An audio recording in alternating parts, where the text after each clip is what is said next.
Penyanyi dangdut Saipul Jamil dikabarkan ditangkap terkait kasus narkoba.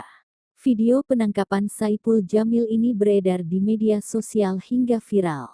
Video tersebut salah satunya diunggah akun Instagram @jakartabarat24jam.